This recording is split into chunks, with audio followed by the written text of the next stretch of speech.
سلام، من آرشم. اینجا کانال پرژن پویتری و اگه دارید من رو میبینید قطعا از علاقه‌مندان به شعر و ادب پارسی هستید. پس دعوتتون میکنم به تماشای قسمت 12 از شاهنامه فردوسی، یعنی بخش دوم از پادشاهی کیومرث.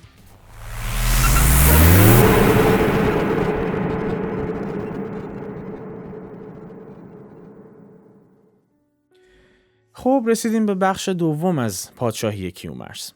درخواستم ازتون اینه که اگر بخش اول رو ندیدید حتما مراجعه بکنید و اول بخش اول رو ببینید و سپس بلافاصله تشریف بیارید این بخش رو ببینید. لینک اون ویدیو رو هم براتون اینجا گذاشتم. فکر کنم حدوداً 10 روز پیش آپلودش کردم بخش اول از پادشاهی کیومرث رو. برای همین یک گزیده خیلی کوتاهی راجبش تو 30-40 ثانیه عرض می‌کنم خدمتتون. اگه از داستان پرت شدید خاطرتون بیاد که از چه قرار بوده. فردوسی پس از سرودن سرآغاز شاهنامه سرایش داستان پادشاهان رو از کیومرث شروع میکنه. خاطرتون اگر باشه در اپیزود قبلی عرض کردم خدمتتون در متون اوستایی و پهلوی، این داستان‌های خیلی خیلی قدیمی و کهن، دیدگاه این بوده که کیومرث نخستین بشر بوده. اما دیدگاه فردوسی متفاوت هست. دیدگاهی که فردوسی در شاهنامه منعکس کرده اینه که کیومرث نخستین پادشاه بوده. پادشاه نه به معنای امروزی که برای شما ملموسه. منظورش این بوده که نخستین بشری بوده که شروع به کار تمدنی کرده. از چه جهت؟ براتون توضیح داد که اون نحوه پوشش مردم رو عوض کرد. قبل از اون مردم عریان میگشتن، برهنه میگشتن، ولی او یادشون داد که پلنگینه پوش باشن، یعنی از پوست حیوانات برای خودشون لباس درست بکنن. نحوه خورد و خوراکشون رو تغییر داد. اصلا راه و رسم، یعنی آداب مراوده با پادشاه رو بهشون یاد داد. از این جهت او اولین پادشاهی بود که شروع کرده بود به کار تمدنی کردن. و حتی فردوسی براتون تعریف کرد که او تخت پادشاهیش هم، یعنی پادشاهیش رو در کوه بنا کرده بود، چون کوه نشین بود، خودش و کسانی که بهش سلطنت میکردن. و خب در متون اوستایی هم که عرض کردم معتقد بودن که او اولین بشر بوده و نحوه زایشش هم خیلی اساطیری بود که اونجا مفصلا براتون عرض کردم. داستان رو ادامه داد، اومد جلو و توضیح داد که کیومرث پسری داشت با نام سیامک که خیلی او رو دوست می داشت و دلش به دیدار او زنده بود، به دیدار سیامک، و همیشه او رو در کنار خودش نگه می داشت. و کیومرث و سیامک هر دو هیچ دشمنی نداشتند به جز آهرمن بدسگال، اهریمن بداندیش، که بیت آخری که براتون خوندم اگر خاطرتون باشه میگفت به رشکندر آهرمن بدسگال همی رای زد تا بیا گندیال. وقتی که این اهریمن بدسگال بداندیش متوجه میشه که کیومرث خیلی به پسرش وابسته است و سیامک رو خیلی دوست میداره، صبر کرد. همی رای زد تا بیا گندیال. عرض کردم یالا گندن یعنی بارور شدن و بزرگ شدن و بالیدن. صبر میکنه تا سیامک بزرگ بشه و شروع میکنه به دشمنی کردن با او و میره که جون سیامک رو بگیره، که از این جهت چشمی هم به پادشاهی در حقیقت کیومرث بدوزه. ادامهش رو الان با هم میخونیم. من چندین بیت رو، حدود 20-25 بیت رو براتون میخونم و بعد با هم دیگه تفسیرش میکنیم. در بخش قبلی تا بیت 21 براتون خونده بودم که داشت میگفت اهریمن قصد میکنه که دشمنی بکنه با سیامک، و در بیت 22 میگه یکی بچه بودش چو گرگ سترگ، دلاور شده با سپاهی بزرگ. جهان شد بران دیو بچه سیاه، ز بخت سیامک چه از بخت شاه. سپه کرد و نزدیک او راه جست، همی تخت و دیهیم کیشاه جست. همی گفت با هر کسی راز خیش، جهان کرد یک سر پر آواز خیش. کیومرث زین خود کی آگاه بود، که تخت مهی را جزو شاه بود. یکایک بیامد خجسته سروش، به سان پری پلنگینه پوش. بگفتش به راز این سخن در به در، که دشمن چه سازد همی با پدر. سخن چون به گوش سیامک رسید، ز کردار بدخواه دیو پلید. دل شاه بچه برآمد به جوش، سپاه انجمن کرد و بگشاد گوش. بپوشید تن را به چرم پلنگ، که جوشن نبود خود نه آیین جنگ. پذیره شدش دیو را جنگ جوی، سپه را چو روی اندر آمد به روی.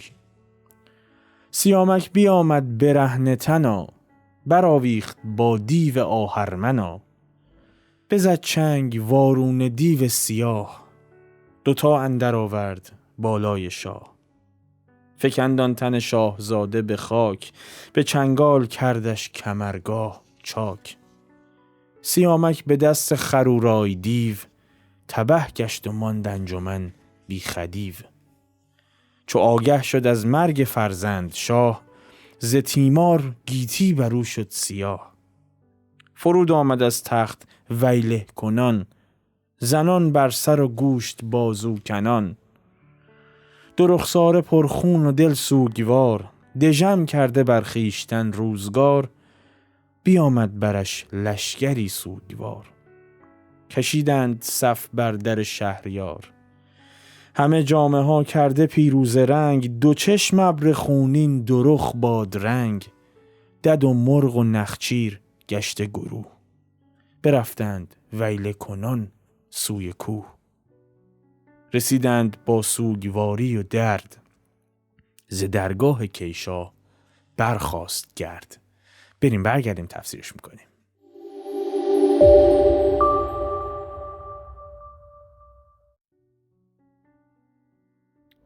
خب بریم سراغ تفسیرش. اگر خاطرتون باشه در بیت 19 در بخش قبلی میگفت به گیتی نبودش کسی دشمنا، جز اندر نهان ریمن آهرمنا. داشت میگفت در کل جهان کسی دشمن کیومرث و سیامک پسرش نبود. این پدر و پسر محبوب بودن، کسی دشمنی نداشتند به غیر از اندر نهان ریمن آهرمنا، به غیر از اهریمنی که نهانی و در خفا با اونها دشمن بود و رو نمی کرد این دشمنیش رو. اینجا در بیت 22 و 23 اشاره میکنه به این موضوع. داشت میگفتش که این آهرمن بدسگال، این اهریمن بداندیش صبر کرد تا سیامک بزرگ شه، همین رای زد تا بیا گندیال، تا در حقیقت رشد بکنه و بالیده بشه سیامک. و بیت 22 و 23 میگه یکی بچه بودش چو گرگ سترگ، دلاور شده با سپاهی بزرگ. جهان شد بران دیو بچه سیاه، ز بخت سیامک چه از بخت شاه. میگه حالا همین اهریمنی هم که دشمن بود با سیامک و کیومرث این پدر و پسر، یکی بچه بودش چو گرگ سترگ. سترگ به معنای ستیزکار، تند و تندخو و خشمناک است. بزرگ جثه هم معنی میده. و دلاور شده با سپاهی بزرگ، سپاه هم که لشکر هست. میگه خود همین اهریمن هم یه بچه ای داشت که مثل یک گرگ خشمناک بود که حالا بهش میگه دیو بچه، جلوتر صداش میکنه. میگه بچه اهریمن هم مثل یک گرگ خشمناک بود که دلاور شده با سپاهی بزرگ، که در کنار گروه انبوهی از این دیوان دلیر و جنگاور شده بود. او هم رشد کرده بود. جهان شد بران دیو بچه سیاه. این جهان بر کسی سیاه شدن کنایه از اندوهگین شدن و پریشان شدن و تیره بخت شدن هست. دیو بچه هم که یعنی بچه دیو دیگه، زاده دیو، پسر دیو. اینجا همون فرزند اهریمن رو داره میگه. دلیل چی بوده؟ میگه این بچه‌ای که مثل گرگ سترگ بود، مثل یک گرگ خونریز خشمناک بزرگ جسته دلاور شده بود و جنگاور شده بود، از نیکبختی سیامک که فرزند کیومرث بوده و همینطور از بختیاری کیومرث که به پادشاهی رسیده بود پریشان و تیره روز شده بود و خب قصد کرده بود که شروع بکنه به مقابله کردن. در بیت 24 و 25 میگه سپه کرد و نزدیک او راه جست، همی تخت و دیهیم کیشاه جست. این سپه کرد یعنی یه سپاه آماده کرد، مهیا کرد. و تخت و دیهیم هم که مجازن سلطنت دیگه، تخت که میشد تخت پادشاهی، دیهیم هم که میشد تاج. تخت و دیهیم میشه سلطنت پادشاهی. کی یعنی بزرگ، فرمان روا. فقط اشتباه نشه، 2 بار در شاهنامه به کیومرث کیشاه گفته شده. بنابراین وقتی اینجا میگه کیشاه منظور کیومرثه، کیقباد نیست. حالا اونم بهش خواهیم رسید که کیقباد کی بود، چه شد و چه سرگذشتی داشت. میگه این دیوزاده، این دیو که پسر اهریمن هست، یه لشکر آماده میکنه که بره به سمت سیامک دسترسی به سیامک پیدا بکنه، او رو بکشه و تاج و تخت و قدرت کیومرث رو هم ازش بگیره، یعنی دیگه دشمنی بکنه با پدر و پسر. همین گفت با هر کسی راز خیش، جهان کرد یک سر پرآواز خیش. و میگه برخلاف اهریمن، اگر خاطرتون باشه برای همین اون اول ابتدا عرض کردم خدمتون، اهریمن میگفت در نهان دشمنی میکرد و عیان نمیکرد دشمنیشو با کیومرث و پسرش، اما این دیو فرزند اهریمن دشمنیش رو عیان کرد. همین گفت با هر کسی راز خیش، یعنی برخلاف پدرش راز دل خودش رو با همه گفت، با همه اون سپاهی که آماده کرده بود حمله بکنه به سیامک، که خب اون سپاه رو هم دیوها و دیوان تشکیل دادن، به اونا گفت و جهان رو از بانگ و قوقای قصد و غرض خودش آگاه کرد. دیگه به همه گفت میخواد چیکار بکنه. در بیت 26 و 27 میگه کیومرث زین خود کی آگاه بود، که تخت مهی را جزو شاه بود. یکایک بیامد خجسته سروش، به سان پری پلنگینه پوش. این کی کیومرث زین خود کی آگاه بود، یعنی کی یعنی چه وقت، اینجا دیگه مربوط به کی شاه نمیشه. تخت مهی هم که مجازن سلطنت هست. داره میگه کیومرث زین خود کی آگاه بود. میگه کیومرث روحش هم خبر نداشت، اصلا از کجا میدونست، آگاه نبود که کس دیگری هم رقیب تخت پادشاهی او میخواد بشه. همین دیو بچه رو میگه، پسر اهریمن رو میگه، نمیدونست تخت پادشاهی اون مدعی دیگه ای هم داره، کسی به دنبال تخت پادشاهی اونه. یکایک بیامد خجسته سروش، به سان پری پلنگینه پوش. یکایک یعنی بیدرنگ، با شتاب، پشت هم. خجسته هم که صفت هست، یعنی مبارک، میمون، فرخ، فرخنده. خجسته سروش اینجا یعنی سروش خجسته، فرشته خوش قدم. به سان هم یعنی شبیه، مثل. این پری پلنگینه پوش، پری من عرض بکنم خدمتون، پری به معنای زاینده و بارور هست. معنی اصلی و اصیلش لغویش به معنای زاینده و بارور هست که مثبته. اما در آیین اهورامزدا همیشه ازش با صفت زشتی یاد می شده. یعنی همیشه پری یکی از مظاهر دامهای اهریمنی بوده، شر بوده و تواناییش هم این بوده که میتونسته نما و پیکر و چهرش رو تغییر بده و به لباسهای دیگری در بیاد و پهلوانان رو فریب بده. اما یواش یواش زمان که میگذره پری به همون معنای اصیل خودش نزدیک میشه و معنای اصیلش دسترسی پیدا میکنه. پلنگینه پوش هم که یعنی کسی که پوست پلنگ پوشیده باشه، ملبس به لباس پلنگینه باشه. میگه سروش فرخنده، این امداد غیبی، مثل یک پری، اینجا جنبه مثبتش داره، مثل یک پری که جامعی از پوست پلنگ پوشیده باشه، به شتاب میاد به سمت سیامک که بهش خبر بده این دیو بچه سپاه جمع کرده بیاد سمتش. در بیت 28 و 29 توضیح میده: بگفتش براز این سخن در به در، که دشمن چه سازد همی با پدر. میگه این سخن رو، این سروش غیبی که مثل یک پری که به لباس پلنگینه ملبس بوده میاد و میرسونه خودش رو به سیامک، بگفتش براز این سخن در به در، یعنی این راز رو به صورت پنهانی، به طور پنهانی مو به مو این ماجرا رو برای سیامک تعریف میکنه، اینکه اهریمن میخواد با پدرش و خودش چیکار بکنه، که دشمن چه سازد همی با پدر، که اهریمن میخواد با پدرش چیکار بکنه، داره بچهش رو میفرسته که بیاد با سیامک جنگ بکنه. سخن چون به گوش سیامک رسید، ذکردار بدخواه دیو پلید. میگه این خبر بلافاصله وقتی رسید به سیامک، وقتی از کوشش و اندیشه اون اهریمن بداندیش ناپاک خبردار شد که قراره چیکار بکنه، قراره پسرش رو بفرسته که با او به جنگ بپردازه، در بیت 30 و 31 دل شاه بچه برآمد به جوش، سپاه انجمن کرد و بگشاد گوش. میگه وقتی خبردار شد که اون دیو بچه فرزند اهریمن یک سپاهی رو هماهنگ کرده، مهیا کرده که بیاد حمله بکنه به سیامک و او رو به کام مرگ بکشه، دل شاه بچه برآمد به جوش. شاه بچه منظورش همین سیامک هست، فرزند کیومرث. به جوش اومدن هم یعنی بیقرار شدن و ناآرام شدن. این گوش گشادن رو یادتون باشه، حواستون باشه. یعنی باز کردن گوش، کنایه از دقت کردن و توجه کردن و حواس جمع بودنه. آماده بودن، گوش به زنگ بودن. میگه سیامک تا بلافاصله که این سروش خجسته اومد بهش گفت چه خبرت، دارن میان که حمله بکنن بهتون، سیامک به جوش و خروش افتاد، بیقرار شد و آرام از چشمانش رو بوده شد. یه سپاه گردآوری کرد و گوش به زنگ موند. سپاه انجمن کرد، یه سپاه رو جمع و جور کرد و بگشاد گوش به زنگ موند، منتظر زمان مناسب.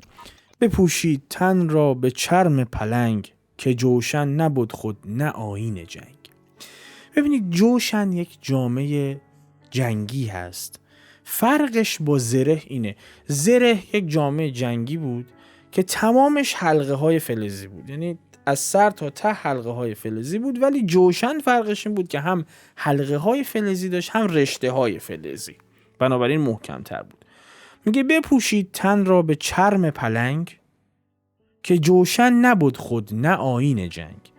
میگه از اونجایی که تا قبل از اون خب اولین پادشاه بود کیومرث، بنابراین تا الان جنگی نشده بود که اصلا داشت توضیح میداد که تازه کیومرث یاد داد به مردم که چه شکلی باید خودشون رو بپوشونن، بنابراین تا الان جنگی نشده بود که زره جنگی باشه. میگه از اونجایی که هیچ گونه جوشن و ساز و برگ جنگی هم تا الان ساخته نشده بود، شناخته نشده بود، که جوشن نبود خود نه آیین جنگ، نه جوشن نه لباس جنگی بود، نه اصلا آیین جنگی بود تا حالا جنگی شده بود بدونیم چجوریه. بپوشید تن را به چرم پلنگ.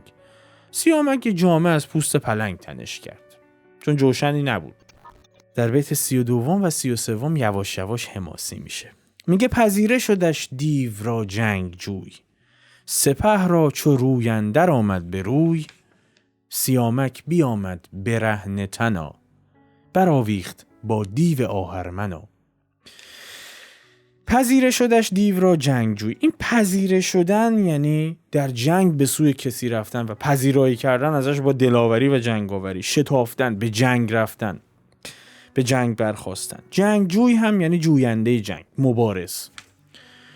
داره میگه زمانی که سپاه این دیوزاده و سیامک با هم روی در روی شدن، روی اندر آمدن به روی هم یعنی مقابل هم سفارایی کردن و رویارو شدن. میگه زمانی که دو تا سپاه با هم رو به روی شدن، سیامک دلاورانه به جنگ دیو برخاست. پذیره شدش دیو را جنگجوی، با دلاوری ازش پذیرایی کرد، رفت به جنگش. سیامک بیامد برهنه تنا، برآویخت با دیو آهرمنا.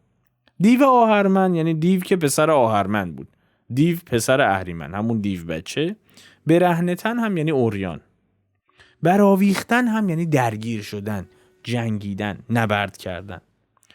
میگه سیامک با تنی اومد به سمت جنگ که از جامعه جنگ برهنه بود، لباس جنگ نداشت، جوشن که نداشت. میگه سیامک برهنه تن اومد، یعنی بدون زره فولادی و این حرفا اومد، بدون دفاع اومد. برآویخت با دیو آهرمنا، و با دیو پسر اهریمن برآویخت و جنگ رو آغاز کرد. در بیت 34 و 35 میگه بزد چنگ وارون دیو سیاه، دوتا اندر آورد بالای شاه. چنگ یعنی دست پنجه، چنگال. چنگ زدن هم یعنی پنجه در افکندن و عملا خراشیدن یا فرو بردن چنگال. وارونه اینجا صرفا معنی برعکس نمیده، به معنای شوم هست و نامبارک. این وارونه دیو یعنی دیوی که کردارش وارونه است، دیو بد کردار، واژگونه اندیش عملا. سیاه هم که یعنی تاریک، اینجا مجازن نحس و شوم هست. وارون دیو سیاه داره به همین اشاره میکنه. دوتا هم یعنی دلا کردن، خم کردن. دوتا اندر آوردن یعنی همین خمیده کردن. بالا هم اینجا به معنی قد و بالا هست. میگه بزد چنگ وارون دیو سیاه، دوتا اندر آورد بالای شاه.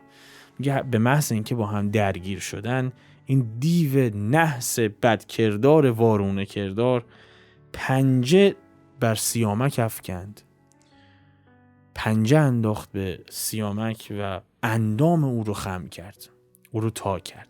ببینید چقدر هنرمندانه است، چقدر جذاب فردوسی از عنصر غافلگیری استفاده میکنه. تا الان داشت از فرهنگ و تمدن سیامک و کیومرث صحبت میکرد که او هم یک سپاه انجمن کرد، سپاهی هماهنگ کرد، به جوش و خروش افتاد برای اینکه بیاد و با دیو بجنگه و در ابتدای جنگ کمر سیامک خم میشه و اینجا فردوسی از عنصر غافلگیری برای شما استفاده میکنه. اینقدر جذاب روایت میکنه براتون داستان رو. فکندان تن شاهزاده به خاک، به چنگال کردش کمرگاه چاک. این فکندن یعنی انداختن، ساقط کردن، پرت کردن. چاک هم یعنی شکافتن و دریدن. میگه اهریمن بلافاصله پس از اینکه چنگ انداخت به بدن سیامک و او رو خمیده کرد، فکندان تن شاهزاده به خاک. پسر شاهزاده سیامک رو میگه دیگه. میگه بلافاصله سیامک رو افکند به خاک، پسر شاه رو بر خاک انداخت و با چنگال تیزش کمر او رو درید. به چنگال کردش کمرگاه چاک. در بیت 36 و 37 فردوسی رونمایی میکنه از نام این دیو بچه، نام فرزند اهریمن. میگه سیامک به دست خرورای دیو، تبه گشت و ماند انجمن بی خدیو. این خرورای نام همین دیو بچه است، نام فرزند اهریمنه که میره و سیامک رو به کام مرگ میکشه و او رو بر زمین میافکنه و به قتل میرسونه. این خرورای رو ممکنه در متون اوستایی یا پهلوی ارزور هم دیده باشید. درسته، خرورای دگرگون شده کلمه ارزور هست. در نسخ جدیدتر، نسخه هایی که اخیراً ممکنه بخرید و مطالعه بکنید، خرورای رو ممکنه خروزان هم نوشته باشه. اون هم درست هست، مشکلی نداره، چون خروزان هم صفتی است به معنای خونریز بودن و پلید بودن و خونخوار بودن. تبه گشتن به معنای تباه شدن هست، یعنی هلاک شدن و کشته شدن عملا. خدیو هم به معنای بزرگ، سرور و پادشاه هست. میگه سیامک به دست همین خرورای دیو، به دست همین دیو خرورا، دیو بدسرشت خونخوار کشته میشه، تباه میشه و سپاهش بی خدیو میمونه. یعنی سپاه سیامک بدون فرمانده، بدون بزرگ و بدون سرور میمونه. چو آگه شد از مرگ فرزند شاه، ز تیمار گیتی برو شد سیاه. تیمار یعنی اندوه، رنج، قصه. این گیتی بر کسی سیاه شدن هم کنایه از رنگ باختن فروغ زندگی و نور زندگی است. میگه چو آگه شد از مرگ فرزند شاه، میگه بلافاصله بعد از اینکه کیومرث متوجه شد در این نبرد پسرش سیامک به دست این دیو خرورا کشته شده، ز تیمار گیتی برو شد سیاه. از شدت اندوه و رنج زندگی در دیدگانش تیره و تار شد. در بیت 38 و 39 اشاره میکنه که چقدر ناراحت میشه از این اتفاق کیومرث. میگه فرود آمد از تخت ویله کنان، زنان بر سر و گوشت بازو کنان. این ویله کنان یعنی نعره زنان، فریاد زنان، شیون زنان. کنان هم یعنی در حال کندن. این گوشت کنان یعنی خودش رو داشت میکند، خنج میزد به خودش. فرود آمد از تخت، بلافاصله بعد از اینکه این خبر رو شنید، در حالی که شیون میکرد و بر سر و صورت میکوبید و بازوانش و این گوشت بازوانش رو میخراشید و میکند، از تخت پادشاهیش فرود آمد، افتاد زمین. دو رخساره پر خون و دل سوگوار، دژم کرده برخیشتن روزگار. رخساره که یعنی صورت، اما دقیق تر بخواید بررسیش بکنید گونه هست. دو رخساره یعنی هر دو گونه. سوگ هم که به معنای ماتم و عزا هست. دژم کردن روزگار بر خود، میگه دژم کرده بر خویشتن روزگار. این روزگار رو بر خود دژم کردن یعنی روزگار رو کنایه از اینه که روزگار رو به خودش تلخ و تباه و تیره کرده بود. از شادی های زندگی دل برکندن عمل. دو رخساره پرخون و دل سوگوار. میگه چهره کیومرث خونین شده بود، گونه هاش سرخ شده بود از خون و دلش سوگوار بود، دلش عزادار بود و زندگی رو بر خودش سیاه و تباه کرده بود. دژم کرده بر خویشتن روزگار. اینقدر خبر براش دردناک و اندوهناک بود که زندگی رو بر خودش تباه و سیاه کرده بود. در بیت 40 و 41 میگه بیامد برش لشکری سوگوار، کشیدند صف بر در شهریار. همه جامه ها کرده پیروز رنگ، دو چشم ابر خونین دو رخ باد رنگ. بیامد برش لشکری سوگوار، کشیدند صف بر در شهریار. شهریار که یعنی بزرگ شهر، پادشاه بزرگ، پادشاه بزرگتر از دیگران. شهریار یعنی شاه شاهان. میگه این سپاه سوگوار و ماتم زده سیامک که فرماندهشون از دست داده بودن میرن نزد کیومرث و بر در درگاه کیومرث صف میکشن. همه جامه ها کرده پیروز رنگ، دو چشم ابر خونین دو رخ باد رنگ. پیروز رنگ یعنی رنگ کبود، رنگ تیره که خب در سوگواری به تن میکردن. ما هنوز همین رو در سننمون داریم، وقتی سوگوار هستیم مشکی به تن میکنیم. دو رخ باز هم یعنی همون گونه و رخسار، رخسارشون و گونه هاشون. همه جامه ها کرده پیروز رنگ یعنی همه با لباس سیاه و لباس تیره میان صف میکشن دم درگاه پادشاه. دو چشم ابر خونین دو رخ باد رنگ، این از چشماشون هم خون میبارید. دو رخ باد رنگ، هم باد رنگ یعنی ترنج، به رنگ ترنج، مجازن یعنی زرد رنگ. یعنی در حالی که همه جامه‌های سیاه تن کرده بودن، چشماشون هم مثل ابر بهار خون میبارید، همینجوری بارون خون میبارید از اینکه فرماندهشون رو از دست داده بودن، و صورتشون هم مثل ترنج زرد رنگ و رنگ پریده بود. بالاخره روحیه‌شون رو از دست داده بودن و ترسیده بودن. در بیت 42 و 43 به زیبایی هرچه تمامتر فردوسی نبوغش رو در سرودن اشعار حماسی به رختون میکشه. چنان تصویری براتون ترسیم کرده که فقط کافیه چشمانتون رو ببندید و خودتون رو در اون موقعیت تصور بکنید. میگه دد و مرغ و نخچیر گشته گروه، برفتند ویله کنان سوی کوه. رسیدند با سوگواری و درد، ز درگاه کیشاه برخاست گرد. خیلی زیباست. دد و مرغ و نخچیر گشته گروه. دد که حیوان وحشی بود. خاطرتون اگه باشه در بخش قبلی که براتون خوندم از داستان کیومرث میگفت دد و دام و هر جانور کش بدید، زگیتی به نزدیک او آرمید. داشت میگفت کیومرث وقتی پادشاهیش رو شروع کرد، دد و دام، حیوان اهلی و وحشی و هر جانوری که شما میتونستید ببینید در کنار کیومرث آرام گرفتن و به او تعظیم کردن و او رو به پادشاهی پذیرفتن. اینجا هم داره میگه دد و مرغ و نخچیر. دد به معنی حیوان وحشی هست. مرغ اینجا مطلقاً پرنده هست، نه فقط مرغ، هر پرنده‌ای. نخچیر هم یعنی شکار، صید، جانور شکاری، جانوری که صیدش میکردن، یعنی همه جانوران. دد و دام و نخچیر، همه این حیوانات با هم یک گروه میشن، همه دست جمعی بلند میشن، برفتند ویله کنان سوی کوه. درنده و پرنده و جانور شکاری همه گرده هم اومدن و شیون کنان به سوی کوه میرفتند. چرا به سوی کوه؟ چون اگر خاطرتون باشه گفته بود کیومرث پادشاهیش رو در کوه بنا کرده بود. تخت پادشاهی و سریر پادشاهیش داخل کوه بود. میگه علاوه بر این که سپاه سیامک که سرخورده شده بودند با سرافکندگی اومدن سمت پادشاه و صف کشیدن بیرون درگاه او با رخ بادرنگ، با رویی که رنگ از رخش پریده بود. تمام درندگان و پرندگان و همه حیوانات هم ویله کنان و شیون کنان میرن سمت کوه، سمت جایگاه کیومرث، و ببینید چی براتون ترسیم کرده. رسیدند با سوگواری و درد، ز درگاه کیشاه برخاست گرد. درگاه یعنی قصر، کاخ و بارگاه. این گرد برخاستن هم یعنی بلند شدن گرد و غبار. رسیدند با سوگواری و درد، میگه با غم و غصه رسیدن به درگاه کیومرث در بلندای کوه که ساکن بود اونجا. اونقدر تعدادشون زیاد بود که وقتی رسیدن دم درگاه پادشاه، این سپاهیان سیامک و این جانوران وقتی رسیدن که عرض ارادت بکنن و احتمالاً تسلیت بگن به او، گرد از زمین بلند شد.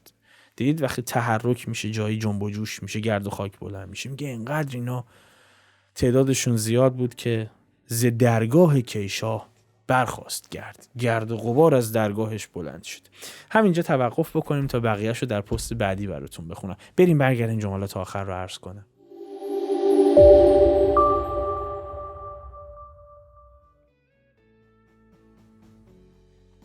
خب همونطور که میبینید رسیدیم به بخش‌های جذاب حماسی شاهنامه و من تمنا میکنم ازتون، درخواست میکنم ازتون که توجه بکنید به شاهنامه و شاهنامه رو بخونید. من هر چقدر آمار کانال رو بالا پایین میکنم میبینم که بقیه شاعرها رو بیشتر بهشون واکنش نشون میدید، مولانا رو بیشتر میخونید، سعدی همینطور، حافظ همینطور بیشتر مشاهدش میکنید، شاهنامه کمتر. اما این یک سند پر افتخار ادبی و یک سند محکم تاریخی است و هر چقدر که از اینجا به بعد جلوتر میریم، چون ادبیاتش حماسی تر میشه، جذاب تر میشه. بنابراین من لو نمیدم که این داستان کیومرث که پادشاهی 30 سال بود در پست بعدی تموم میشه، اما لو نمیدم داستان به چه قرار خواهد بود، چه اتفاقاتی قرار بیفته که پست بعدی رو هم ببینید. لطفاً همین الان اگه کانال رو سابسکرایب نکردید سابسکرایب بکنید، زنگوله کنارش رو هم لطف کنید بزنید که از پست بعدی و پست های بعدیش جا نمونید. شبکه‌های اجتماعیمون مخصوصا اینستاگرام رو فراموش نکنید، لیستش رو همیشه بچه‌ها این کنار براتون قرار میدن، حتما فالوشون بکنید. و اگر قصد همیاری با مجموعه پرژن پوئتری داشتید که بسیار کمک شایان ذکری هست به ما کمک میکنه در تسریع امورمون، اگر داخل ایران هستید لینک آیدی پی و اگر خارج از ایران هستید از لینک پیپل استفاده بکنید، همیاریتون رو به ما برسونید. قطعا به ما خیلی کمک میکنه برای اینکه پست ها رو سریعتر آماده بکنیم و به دست شما برسونیم. جایی نرید، تو پست بعدی هم میبینمتون. به سلامت.